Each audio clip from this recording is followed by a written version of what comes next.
Bueno, Ricky, todo el mundo está intrigado de tu debut tan tempranero en la CB. Explícanos un poco cómo empezó todo.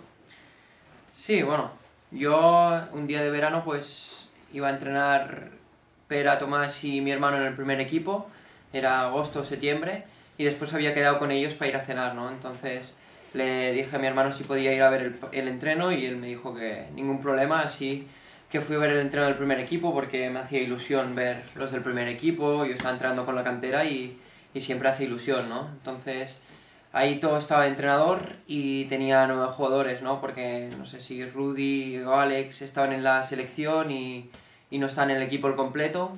Y entonces, pues, quería hacer un 5 contra 5 y eran 9, ¿no?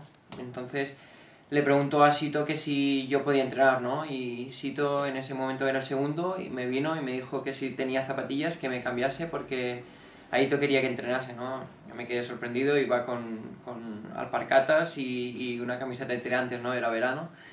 Y entonces no tenía zapatillas, pero pasaba por allí mi amigo Guillem y me dejó las zapatillas para entrenar, ¿no? Que tenía el mismo pie que yo, entonces me dejó las zapatillas, me cambié en el vestuario muy rápido y fui a entrenar con mucha ilusión, ¿no? Y a partir de allí, pues, empezó todo, ¿no?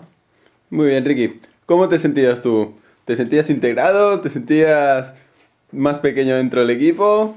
¿Cuáles eran tus sensaciones con los demás compañeros? Bueno, al ser pretemporada había muchos jugadores jóvenes, ¿no? Había Norel, Alberto Teruel, Pau Rivas, mi hermano Pera. Entonces era un equipo, sí que era el primer equipo, porque estaba, por ejemplo, Elmer Bennett o Paco Vázquez, pero también era un poco como de tradición, de cantera, como es el Juventud, pues había muchos, ¿no? Entonces, aparte de que había muchos jóvenes, pues los veteranos, pues nos acogieron muy bien a nosotros y la verdad pues fue como un equipo normal y corriente que no fueran superestrellas para mí, ¿no? Que eran unas superestrellas sino eran personas normales. Muy bien, Ricky. Vamos a hablar de tu debut. Cuando Aito se te acerca y te dice, Ricky, sale a la pista, ¿tú qué sentiste? Pues la verdad pues me acojoné un poco, ¿no? Nada, la verdad que cuando estaba haciendo la rueda de entradas ya Sito me vino, en ese momento era segundo también, me vino y me dijo que estuviera preparado porque lo más seguro que iba a tener mis minutos, ¿no? Y entonces, la verdad, en ese momento me sorprendí un poco, ¿no? Porque estaba en el primer partido, yo pensaba que viajaba.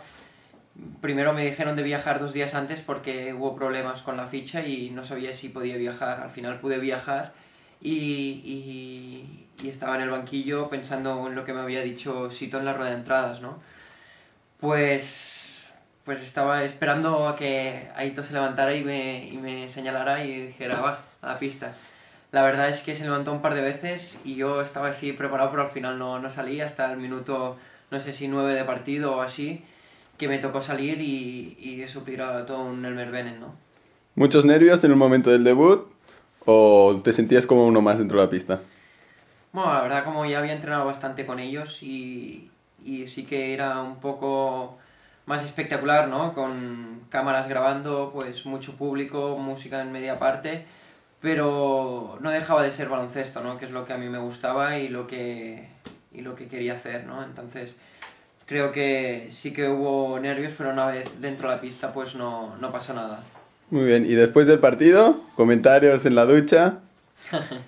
Sí, después del partido pues estuvieron muy bien mis compañeros felicitándome y apoyándome, ¿no? Creo que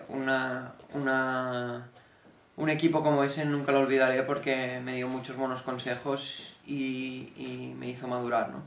Muy bien, Ricky. Hasta aquí ya. Venga, hasta otra. Muy bien.